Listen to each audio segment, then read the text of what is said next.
Let us turn to Matthew 5:16.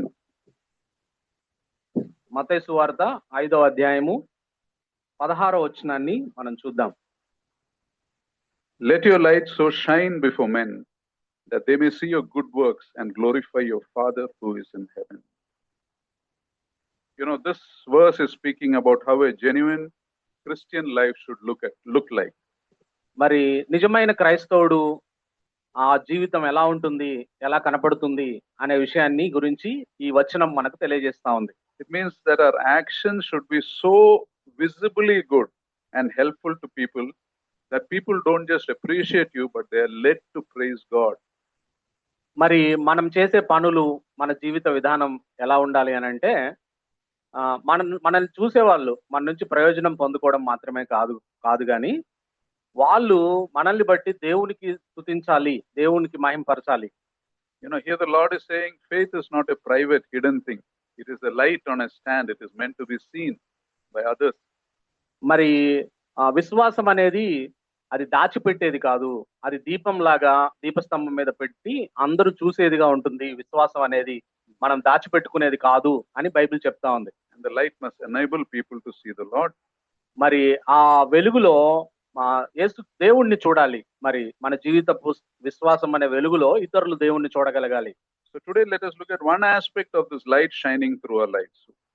కాబట్టి ఈరోజు మన నుంచి వెలుగు ప్రకాశించడం అనే దానికి సంబంధించిన ఒక అంశాన్ని మనం ధ్యానం చేద్దాం ఈరోజు. And that is, how should God's light shine through our lives, especially when we go through injustice, when we go through insults. మనం ఏ అంశాన్ని పరిశీలన చేద్దామంటే, మనము అవమానించబడ్డప్పుడు లేదా మనకు అన్యాయం జరిగినప్పుడు మనం ఎలా ప్రతిస్పందిస్తున్నాము అనే దాని ద్వారా మన వెలుగు ప్రకాశిస్తుందా లేదా అనే విషయాన్ని మనం ఈరోజు ధ్యానం చేద్దాం. How should that light shine during the provocative circumstances of life? మనల్ని ఇతరులు మన కోపం తెప్పిస్తున్నప్పుడు, మన కోపం మనలో పురికొల్పుతూ ఉన్నప్పుడు మనం ఎలా ప్రతిస్పందిస్తున్నాము అనే దాని ఆధారంగా మన వెలుగు ప్రకాశిస్తుందా లేదా అనే విషయాన్ని ధ్యానం చేద్దాం. How should we react when we are wronged or slandered or treated unfairly? మన పట్ల అన్యాయంగా ప్రవర్తిస్తే, మనల్ని దూషిస్తే, మనల్ని అకారణంగా నిందిస్తే మనం ఎలా ప్రతిస్పందించాలి క్రైస్తవులుగా? A natural human response is to strike back, but Scripture says shows a different way, a radically different way. మనల్ని ఎవరైనా అన్యాయంగా దూషించినప్పుడు, మనల్ని నిందించినప్పుడు, మన పట్ల అన్యాయంగా ప్రవర్తించినప్పుడు సహజ స్వభావం మనిషిది ఏంటంటే మనం వెంటనే తిరిగి మనం ఏదో ఒకటి అంటాం, ఏదో ఒకటి చేస్తాం మనం. కానీ బైబుల్ క్రైస్తవులుగా మనం అలా ఉండకూడదు, మరొక రకంగా మనం ప్రతిస్పందించాలని చెప్తుంది. Bible says when you are wrong, behave like a great light. నీ పట్ల ఎవరైనా తప్పుగా ప్రవర్తిస్తే నువ్వు ఒక గొప్ప వెలుగుగా ప్రకాశించాలని బైబిల్ చెప్తా ఉంది. You know, and our example is the Lord Jesus himself. మన ఉదాహరణ ఎవరి నుంచి మనం ఈ విషయాన్ని నేర్చుకోవచ్చు అంటే మన ప్రభు అయిన యేసుక్రీస్తు నుంచే. You know, in Mark 15 and other places, Lord Jesus stands before Pilate and his false accusers and many other people. He is completely innocent, but he is silent. Mark సువార్త 15వ అధ్యాయంలో, మత్తయి సువార్తలో, లూకా సువార్తలో, మనం యోహాను సువార్తలో మనం చూస్తే మరి పిలాతు ఎదురుగా యేసు ప్రభు వారు నిలబడి ఉన్నారు. ఆయన చెయ్యని నేరాలన్నీ ఆయన మీద మోపారు. అయినప్పటికీ కూడా యేసు ప్రభు వారు మారు మాట్లాడకుండా మౌనంగా ఉండిపోయారు. In fact, this behavior of the Lord is prophesied 700 years before he came to earth. In Isaiah 53:7 it says, he was oppressed and afflicted, yet he did not open his mouth. మరి ఈ విషయాన్ని అంటే యేసు ప్రభు వారు పిలాతు ఎదురుగా మౌనంగా ఉన్న విషయాన్ని 700 సంవత్సరాలకు పూర్వమే, అంటే యేసు ప్రభు వారి భూమి మీదకి రాకముందు 700 సంవత్సరాలకు పూర్వమే యెషయా ప్రవక్త ప్రవచించాడు ఈ విషయాన్ని. ఏమని? 53:7 వచనంలో, అతడు దౌర్జన్యము నొందెను, బాధింపబడినను అతడు నోరు తెరవలేదు, వదకు తేబడు గొర్రె పిల్లయు బొచ్చు కత్తిరించు అని ఎదుట గొర్రెయు మౌనముగా ఉండునట్లు అతడు నోరు తెరవలేదు. So why did the Lord remain silent? ఎందుకు యేసు ప్రభు వారు మౌనంగా ఉన్నాడు? 2 reasons at least. 2 కారణాలను బట్టి. One, in obedience to the Father's will. ఒకటి, తండ్రి చిత్తానికి సంపూర్ణంగా లోబడుతూ మౌనంగా ఉన్నాడు. Second, as an example for how we believers should behave. రెండవది, విశ్వాసులముగా మనకు ఒక మాదిరికరమైన జీవితాన్ని జీవించి వెళ్ళాడు యేసు ప్రభు వారు, ఎలా మనము అటువంటి పరిస్థితుల్లో ప్రతిస్పందించాలని. our right behavior in our sufferings honors God. మన శ్రమలలో మనము సరైన విధంగా మనం ప్రవర్తిస్తే అది దేవునికి మహిమకరంగా ఉంటుంది, దేవుణ్ణి గౌరవించినట్లు. Let us turn to 1 Peter 2:19. పేతురు రాసిన మొదటి పత్రిక 1వ అధ్యాయము 19వ వచనం. For it is commendable if a man bears up under the pain of unjust suffering because he is conscious of God. అన్న ఫస్ట్ పీటర్ 2:19. 2:19. ఎవడైనా అన్యాయముగా శ్రమ పొందుచు దేవుని గురించిన మనస్సాక్షిని కలిగి దుఃఖము సహించిన ఎడల అది హితమగును. Conscious of God. You're conscious of God, therefore you don't behave in the wrong way. దేవుని గురించిన మనస్సాక్షిని మనం కలిగి ఉంటే మనం మన పట్ల తప్పుగా ప్రవర్తించిన వారికి తప్పుగా ప్రతిస్పందించం. Somebody treats you wrongly, in between you're conscious of God, so you don't behave wrongly back. కాబట్టి ఎవరైనా నీ పట్ల తప్పుగా ప్రవర్తిస్తే నువ్వు దేవుడి మనస్సాక్షిని కలిగిన వాడిగా ఉంటావు, కాబట్టి నువ్వు తప్పుగా మరలా తిరిగి ప్రవర్తించవు వాళ్ళ పట్ల. You know, it means being conscious of God means carrying a continuous awareness of God's presence wherever we are, whatever we do.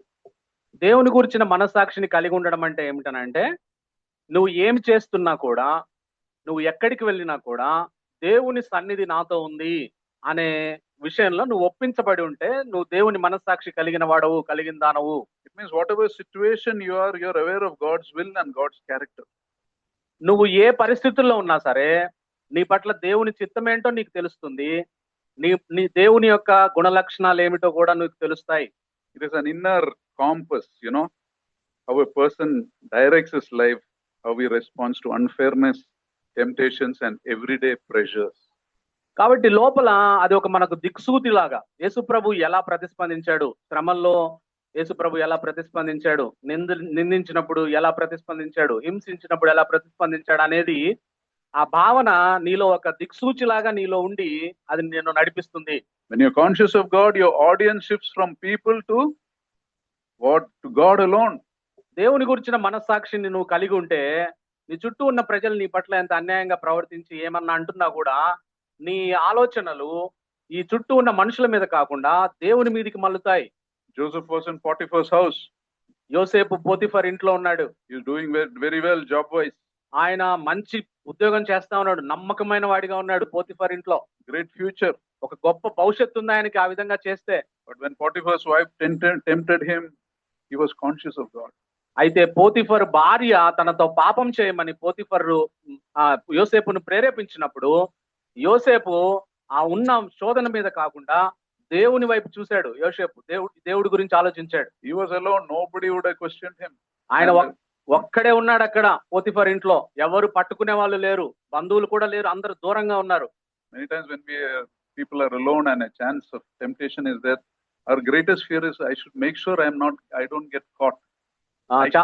చాలా సార్లు మనము ఒక్కళ్ళమే ఉన్నప్పుడు, శోధించబడుతూ ఉన్నప్పుడు మనకున్న అనేక భయాల్లో ఒక పెద్ద భయం ఏంటంటే, మనం దేనికి భయపడతామంటే దేవునికి కాదు కానీ ఎవరికైనా తెలుస్తుందేమో ఈ విషయం, ఎవరికైనా దొరికిపోతానేమో అని భయపడతాం. Joseph didn't bother about whether he'll get caught, whether what Potiphar will think about him. కాబట్టి he just said, how can I do this wicked thing against God? యోసేపు చెప్పిన మాట ఏమిటనంటే, ఎవరైనా నన్ను చూస్తే ఎలా, నా క్యారెక్టర్ పాడైపోతుందని, లేకుండా నా ప్రవర్తన తప్పుగా అనుకుంటారని ఆలోచించలే. దేవునికి విరోధంగా ఇంత ఘోర పాపాన్ని నేను ఎలా చేస్తాను అని అన్నాడు. King Saul was hunting David to kill him. సౌలు రాజయ్యుండి దావీదును చంపడానికి వెంటపడ్డాడు. దావీదు వెంటపడ్డాడు. 1 Samuel 24, David found Saul defenseless in a cave. He could have killed him at that time. మొదటి సమూయేలు గ్రంథం 24వ అధ్యాయంలో సౌలు దావీదును తరుముతూ ఉంటే ఒక విచిత్రమైన పరిస్థితి ఏమి ఎదురైందంటే, సౌలు ఎటువంటి ఆయుధాలు లేకుండా చంపబడ్డానికి దావీదు చేతికి అప్పగించబడ్డట్టుగా సౌలు దొరికాడు దావీదుకి. దావీదు ఒక్క ఉదుటను చంపొచ్చు సౌలుని. But even his men told him, kill him. God has given you this opportunity. దేవుడే నీకు అవకాశం ఇచ్చినాడు. దావీదు, ఎంతకాలం పారిపోతావు నువ్వు, ఇక మమ్మల్ని కూడా ఎంతకాలం పారిపోలేడు చేస్తావు, దేవుడు అవకాశం ఇచ్చి చంపే వాడిని అని అన్నాడు. David refused. He said, the Lord forbid I should do such a thing at the Lord's anointed. దేవుడు చేత అభిషేకించబడిన వాడికి నేను చంపను, నేను అటువంటి దుష్కార్యం చేయను అన్నాడు దావీదు తన జనులతో. What an amazing response. ఎంత అద్భుతమైన ప్రతిస్పందన అది. More than his urge to retaliate, he chose to submit to God's authority because he was conscious of God. మరి ఆయనకు వచ్చిన ఒక ఈలోక దృష్టిలో ఒక సువర్ణ అవకాశాన్ని మరి ఆయన వాడుకోకుండా, మరి దేవుడి మనస్సాక్షి కలిగిన వాడు కాబట్టి దేవుడి గురించిన ఆలోచన ఆయన చేసినాడు. In both these incidents we see an important way of practicing consciousness of God is to ignore the immediate provocation and think of what God wants you to do. కాబట్టి ఈ రెండు సందర్భాల్లో, యోసేపు సందర్భంలో, దావీదు సందర్భంలో మనం చూస్తే వెంటనే వచ్చే ప్రయోజనం కన్నా, అంటే వెంటనే వాళ్ళ పని చేయడం ద్వారా వచ్చే ప్రయోజనం కన్నా, దేవుడు ఏమనుకుంటున్నాడు, దేవుడు ఈ విషయంలో దేవుని చిత్తం ఏంటి అనే విషయాన్నే వాళ్ళు దేవుని మనస్సాక్షి కలిగి ఆలోచించారు. There is a classic fable, a story by I think Leo Tolstoy. One story is there. Leo Tolstoy అనే ఒక కథ, ఒక మామూలు కథ ఉంది. The heading of the story is a bear and a hanging log. Hanging log, wooden. ఒక వేలాడుతున్న ఒక మొద్దు, చెక్క మొద్దు, ఒక ఎలుగుబంటి అనే ఒక కథ ఉంది. So deep in the forest, one beekeeper, he wanted to protect his bee. He had a a honeycomb in one of the trees, one big huge tree in the hollow. He had a honeycomb. So this beekeeper wanted to protect his honey. So ఒక ఆయన తేనె తుట్ట ఉంటది కదా, ఆ తేనె తుట్టను పెంచుతా ఉన్నాడు. ఆ అడవిలో ఒక చెట్టు తొర్రలో ఒక పెద్ద తేనె తుట్టను పెంచుతా ఉన్నాడు ఒక వ్యక్తి. It's a massive oak tree, and somewhere on top that hollow is there, that beehive is there. ఒక పెద్ద ఓక్ చెట్టు, ఆ చెట్టు పెద్దగా ఉంటది, దానిపైన ఆ తేనె తుట్టను ఆయన పెంచుతూ ఉన్నాడు. Now the danger is many of these bears get the smell of honey and they will climb and eat the honey. అయితే ఒక విషయం ఏంటంటే, ఈ ఎలుగుబంట్లకి తేనె అంటే బాగా ఇష్టం. అందువల్ల అవి ఏం చేస్తాయంటే తేనె వాసన పసిగట్టి వెళ్ళి ఆ తేనె తుట్టలను లాగేసి ఆ తేనెను తినేస్తా ఉంటాయి ఎలుగుబంట్లు. So this beekeeper kept a heavy wooden log hanging in front of that entrance. That means a wooden log, he tied to a strong rope and tied the rope above on a strong branch in a way that this was hanging in front of that beehive, that entrance of that hollow. అందువల్ల ఆ తేనె తొట్టను పెంచుకునే వ్యక్తి ఏం చేశాడంటే, ఆ చెట్టు తొర్రలో ఉంది కదా తేనె, దానికి ముందుగా ఆ చెట్టు తొర్రకు ముందుగా దారిలో ఒక పెద్ద మొద్దును తాడుతో కట్టి అది పైన, ఆ ఓక్ ట్రీ పైన ఆ చెట్టుకి కట్టేశాడు. ఆ దారికి అడ్డంగా కట్టేశాడు ఆ వేలాడుతుండే మొద్దుని. You get the picture, no? This is, like a pendulum, it is swinging. అది ఒక పెండలం లాగా మరి అటు ఇటు తిరుగుతూ ఉంటది. ఆ మొద్దు గాలికి వేలాడదీయబడుతుంది కదా, గాలికి అటు ఇటు ఊగుతా ఉంటది ఆ మొద్దు. So one massive bear comes, it gets the smell of the honey and starts climbing.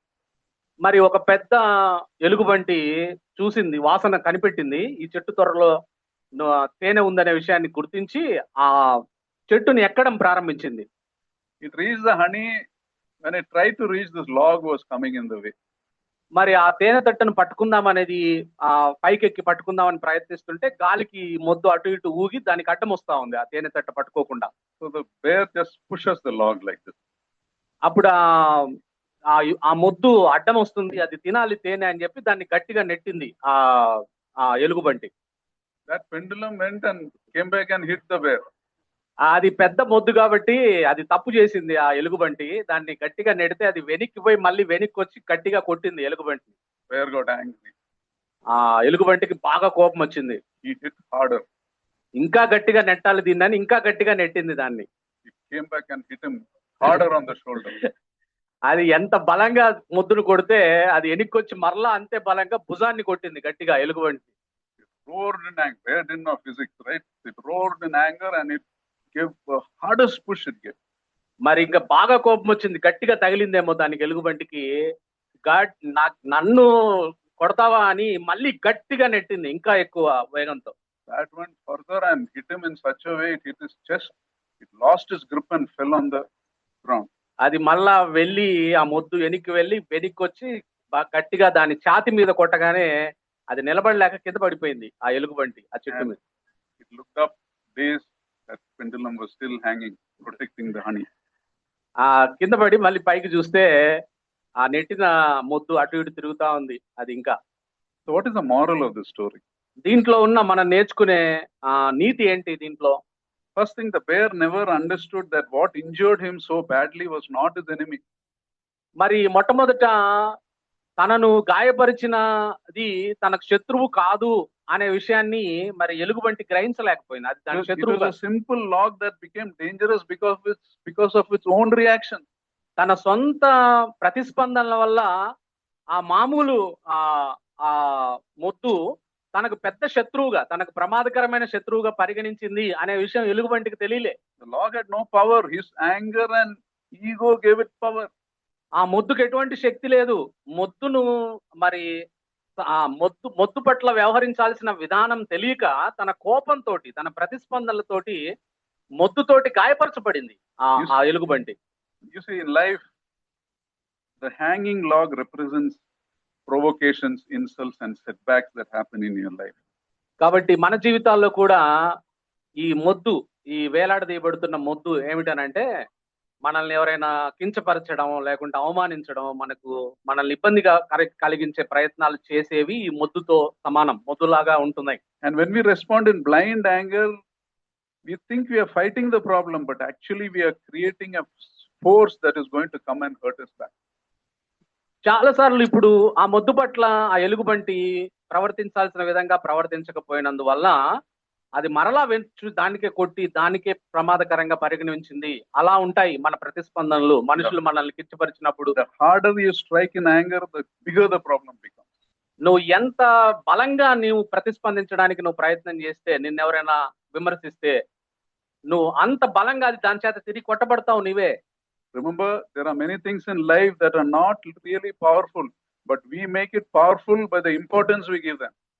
చాలా విషయాలు మన జీవితాల్లో గుర్తుపెట్టుకోండి. ఈ విషయం, చాలా విషయాలు శక్తివంతమైనవి కాదు. అయితే మనం వాటిని ఎక్కువగా వాటి గురించి ఆలోచించి లేదా ఎక్కువగా వాటికి స్థానం ఇచ్చి మనం వాటిని శక్తివంతమైన వాటిగా చేస్తున్నాం. అవి శక్తివంతమైనవి కానే కాదు, అవి నువ్వు పట్టించుకోవాల్సిన విషయాలు కానే కాదు. We make them powerful by the energy we spend on them.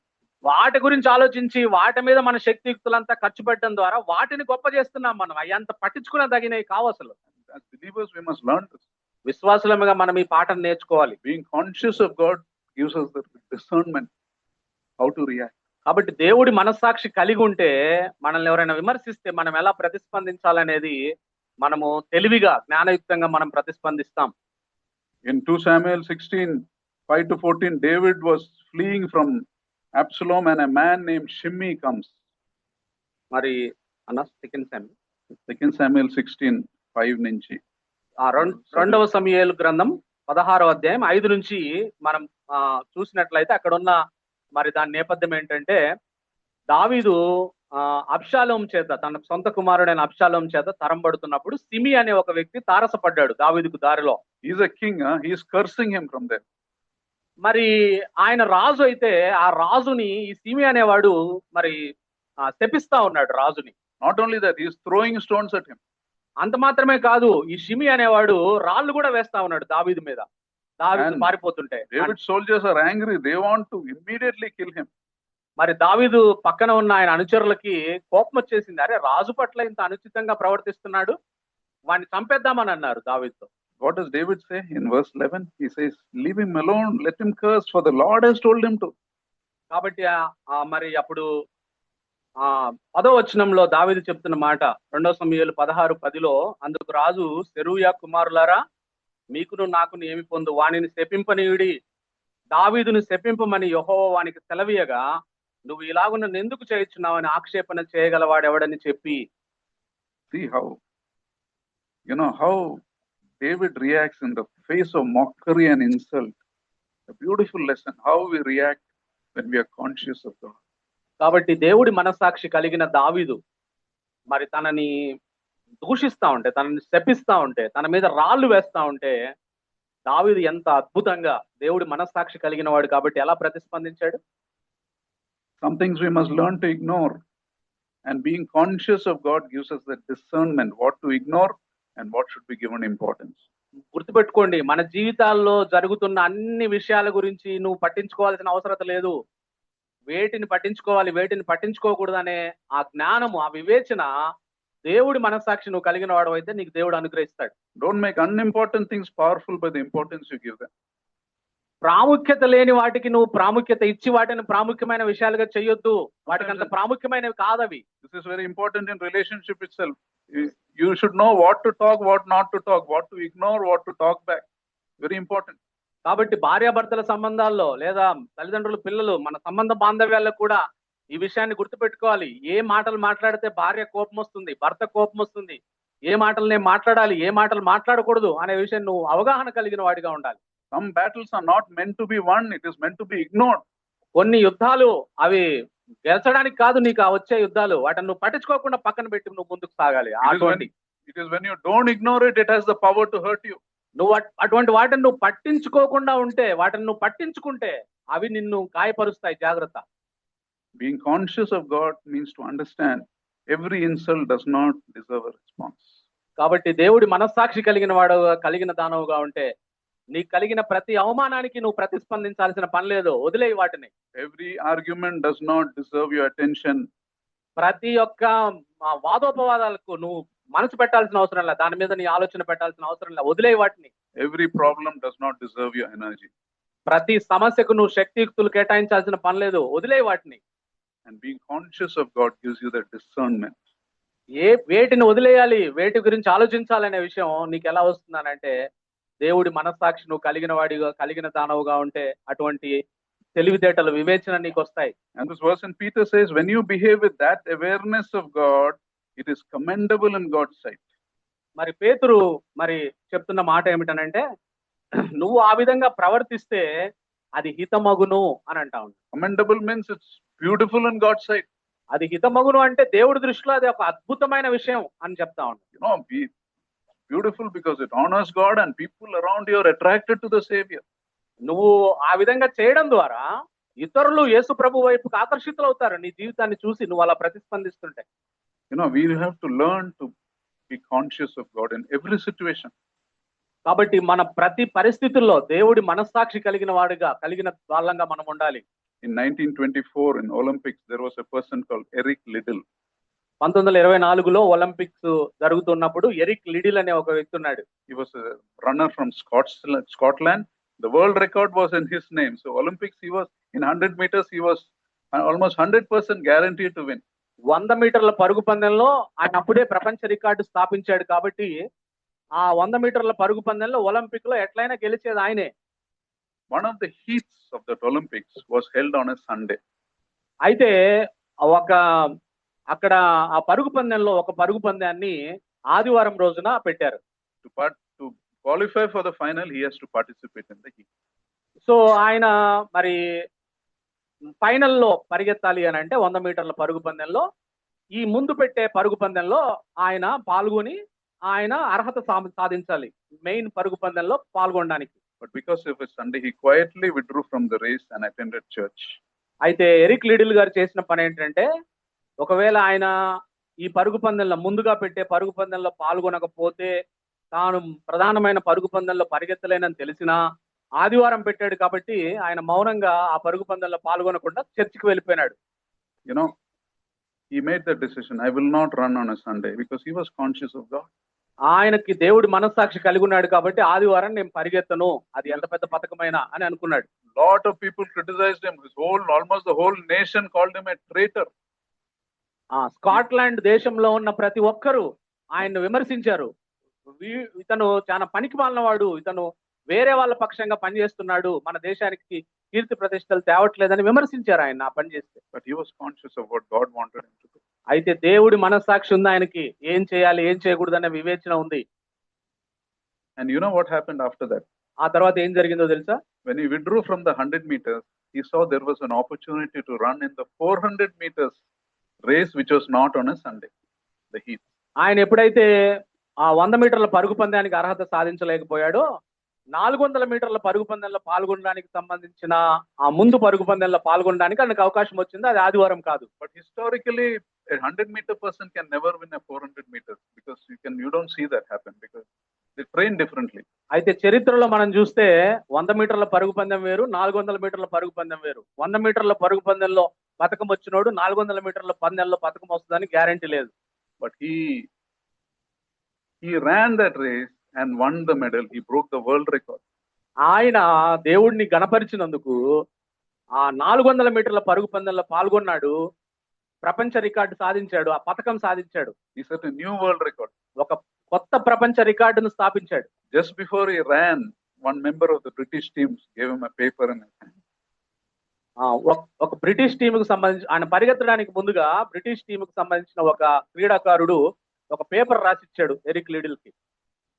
It was a verse in 1 Samuel 2:30. It says, "Those who honor me, then I will honor." నన్ను గణపరుచు వారిని నేను గణపరుస్తాను అని రాయబడిన మాట అది.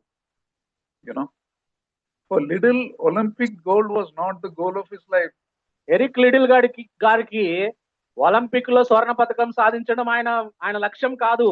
His goal was to please God with his life. ఆయన జీవితం ద్వారా దేవుణ్ణి సంతోషపెట్టడమే ఆయన లక్ష్యం. After Olympics, he went to be a missionary teacher in China. ఆ ఒలింపిక్స్ అయిపోయిన తర్వాత ఆయన మిషనరీ మరి టీచర్ గా ఉపాధ్యాయుడిగా వెళ్ళాడు చైనాకి. Be conscious of God. It's very important. కాబట్టి దేవుని మనస్సాక్షి కలిగి ఉండడం చాలా ప్రాముఖ్యమైంది. You know, in our own workplaces, we can practice this. మనం పనిచేసే చోట మనం వీటిని అభ్యాసం చేయవచ్చు. For example, let's say a boss accuses you falsely. Somebody's mistake, but he blames you. ఉదాహరణకి మనం పనిచేసే చోట మన యజమాని మన పైన ఉన్న అధికారి ఎవరో తప్పు చేస్తే మనల్ని నిందించాడని అనుకుందాం. He didn't know the other person is at fault. He blamed you, but that person has got a family.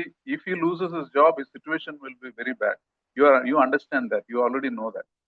మరి బహుశా ఆ యజమానికి తెలిసి ఉండకపోవచ్చు నువ్వు తప్పు చేయలేదు, వేరే వ్యక్తి తప్పు. No, the boss doesn't know, but you know. అదే యజమానికి తెలియదు కానీ ఆ వ్యక్తికి తెలుసు, మనం ఆ నిందించబడిన వ్యక్తికి తెలుసు తప్పు చేసిన వ్యక్తి ఒక కుటుంబం ఉంది, ఆ ఉద్యోగం పోతే అతనికి అది నష్టం కలిగిస్తుంది అనే విషయం ఆ ఉద్యోగికి తెలుసు, తప్పుగా నిందించబడిన వ్యక్తికి. So a person who's not conscious of God, he will immediately go on the defensive. He will blame the other person. This is not my fault. It is that person's fault. But it was an accident. It could have happened to anyone. దేవుడి మనస్సాక్షి కలిగిన వాడు కాకపోతే ఆ వ్యక్తి వెంటనే తన యజమాని దగ్గరికి పోయి ఇది నేను కాదు చేసిన తప్పు, ఇదిగో అర్థం చేసిన తప్పు, మీరు అనవసరంగా నన్ను నిందించినారు అని యజమానికి చెప్పొచ్చు, పోయి వేరే వాళ్ళ తప్పుని చూపించవచ్చు. Or you may leave your job or work less in your job if you're blamed like that. ఆ విధంగా మనం నిందించబడితే లేదా ఉద్యోగాన్ని వదిలిపెట్టి మనం వెళ్ళిపోవచ్చు. మనం చేసే పని సంపూర్ణ సామర్థ్యంతో చేయకుండా పొడిగా మనం పని చేయవచ్చు. But a person who's conscious of God, he will think of the other person's needs. అయితే ఇతరుల పట్ల అంటే దేవుడి పట్ల మనస్సాక్షి కలిగిన వారు ఎలా ఉంటారంటే ఇతరుల అవసరతల్ని మన ప్రాధాన్యతల మీద పెడతారు వాటిని. You know, they may work harder and pray, Lord, help me to come out better in this so that I'll be known as a good employee. ప్రభువా నేను ఈ పరిస్థితుల్లోంచి నేను బయటకు వచ్చి నేను ఒక మంచి ఉద్యోగిగా పేరు తెచ్చుకోవాలి అని ప్రార్థన చేస్తారు అటువంటి వాళ్ళు. Or in your marriage, you have a spouse that picks up faults in everything you do. Basically, they're negative. So they keep picking up faults. కాబట్టి లేదా జీవిత భాగస్వామి నీలో నువ్వు ఏం చేసినా సరే దాంట్లో తప్పులు ఎతుకుతూ నిన్ను నిందిస్తా ఉన్నారని అనుకుందాం. The way you take decisions, or if you're a wife, how you cook, somebody always finds fault. మరి భర్త ఏదైనా నిర్ణయం తీసుకుంటే దాన్ని విమర్శించడం, లేదా భార్య వంట చేస్తే ప్రతిదాన్ని విమర్శించడం. You ignore your own faults and blame everything on the spouse. మన బలహీనతలు మర్చిపోయి మన జీవిత భాగస్వామి బలహీనతల్ని మనం ఎత్తి చూపించే వారంగా ఉన్నాం అనుకుందాం. And you've not done something that bad to deserve that treatment. ఆ విధంగా నీ పట్ల వ్యవహరించడం అనేది నువ్వు వాస్తవంగా నీ పట్ల వ్యవహరించకూడదు అని అనుకుందాం. If you're not conscious of God, you will get upset very fast. You will keep a record of the wrong things, and you will even withdraw your affection.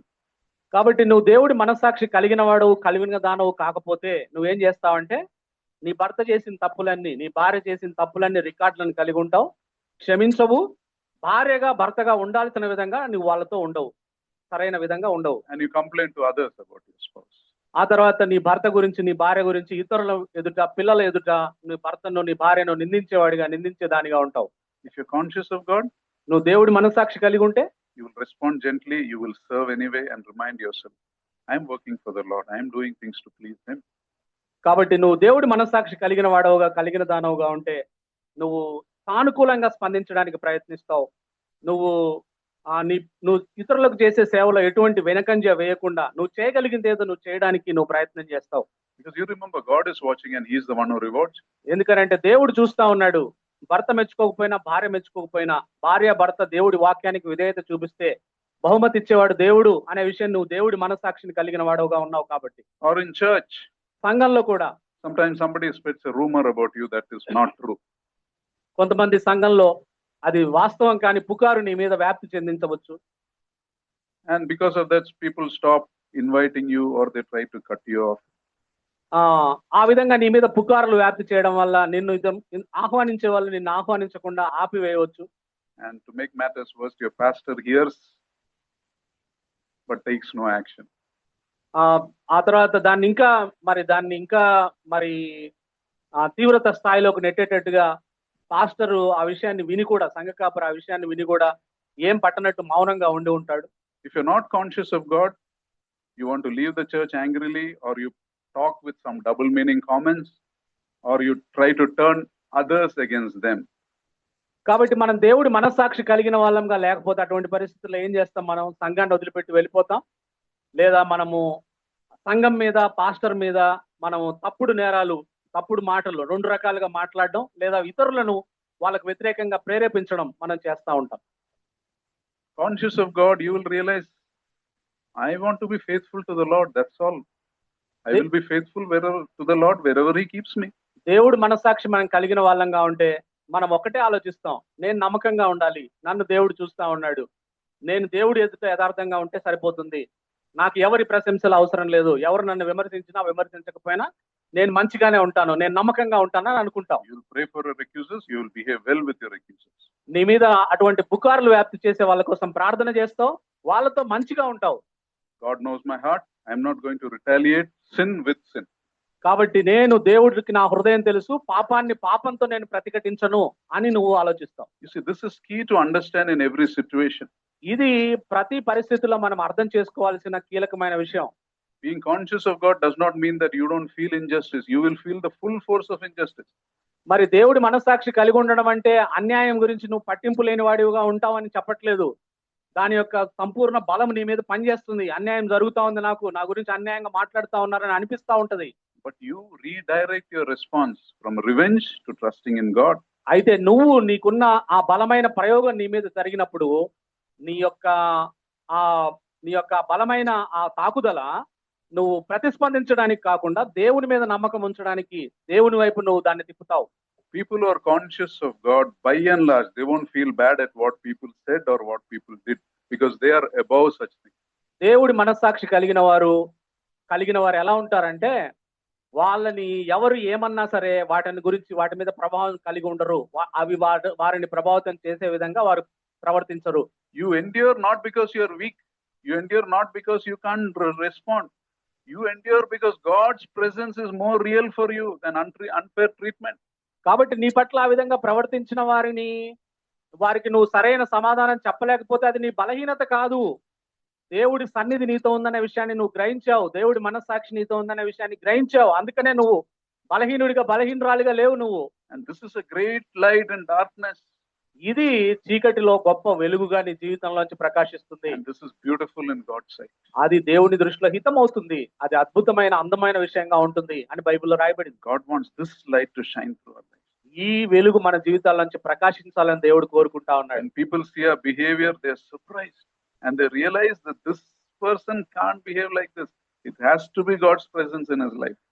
కాబట్టి మనల్ని చూసినప్పుడు అబ్బా ఎంత అద్భుతంగా ఈ వ్యక్తి ప్రతిస్పందించాడు, ఈ వ్యక్తిని ఈ విధంగా అంటున్నా కూడా ఈమె ఎంత అద్భుతంగా మరి ప్రతిస్పందించింది అని మరి ఆ వెలుగును వాళ్ళు చూడగలిగి దేవుడిని మహిమపరచాలి. Lord Jesus says, you are the light of the world. అందుకే బైబిల్లో యేసు ప్రభు వారు చెప్పిన మాట ఏమిటంటే మీరు లోకానికి వెలుగై ఉన్నారని చెప్పాడు. Let this light shine through our lives. ఈ వెలుగు మన జీవితాల నుంచి ప్రకాశించేటట్టుగా మనం చూడవలసిన అవసరత ఉంది. Let us pray. ప్రార్థన చేసుకుందాం.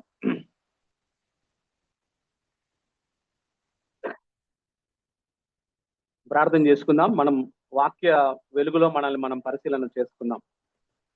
ప్రభువా, నీకు వందనాలు, స్తుతులు, స్తోత్రాలు నాయన. నీ అద్భుతమైన వాక్యాన్ని బట్టి వందనాలు. అవును నాయన, మేము ఈ లోకంలో మాకు అన్యాయం జరుగుతుంది, మమ్మల్ని నిందిస్తారు, మేము చెయ్యని వాటికి. ప్రభువా, మమ్మల్ని విమర్శిస్తారు, మమ్మల్ని మాలో కోపాన్ని ప్రేరేపిస్తారు, పదే పదే మమ్మల్ని పోక్ చేస్తారు. ప్రభువా, అటువంటి పరిస్థితుల్లో నీ బిడ్డలముగా మేము ఎలా ఉండాలి అనే విషయాన్ని నీ దాసుని ద్వారా మాకు నేర్పించావు, మాకు వినిపింప చేశావు. నీకు వందనాలు. అవును ఆయన, అన్ని సమయాల్లో అన్ని విషయాల్లో మీ సన్నిధిని మేము క్యారీ చేసే వాళ్ళంగా, నీ మనస్సాక్షిని మేము కలిగి ఉండడానికి మాలో ప్రతి ఒక్కరికి కృప చూపించమని మీ సన్నిధిలో ప్రార్థిస్తున్నాం. అవును ఆయన, మీ శత్రువుల కోసం ప్రార్థించండి, మిమ్మల్ని హింసించు వారిని దీవించండి అని నీ వాక్యంలో రాయబడింది. అవును ప్రభా, మరి ఆ విషయంలో దావీదు ఎలా ప్రవర్తించాడో, రాళ్లతో కొడుతుంటే మరి ఎలా ప్రవర్తించాడు, తెప్పిస్తుంటే ఎలా ప్రవర్తించాడు, అన్యాయంగా నిందించబడిన యోసేపు ఎలా ప్రవర్తించాడు, తనను అకారణంగా చంపడానికి ప్రయత్నించిన సౌలు చేతికి చిక్కినప్పుడు దావీదు ఎలా ప్రవర్తించినాడు.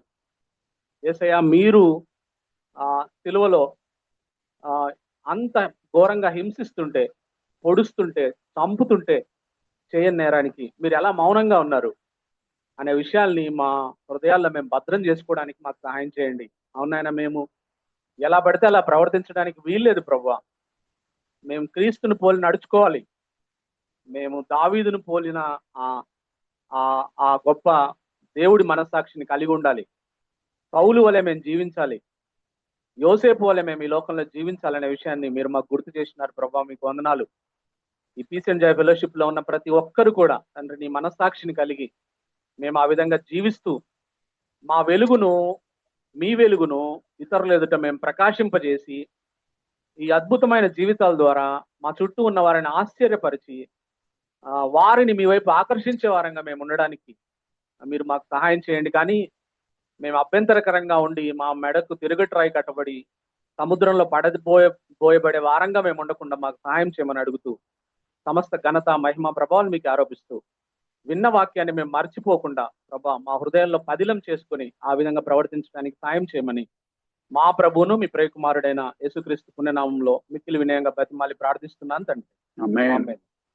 Now to him who is able to keep you from falling and present you before his glorious presence without fault and with great joy, to the only God our Savior, be glory, majesty, power and authority through Jesus Christ our Lord before all ages, now and forevermore.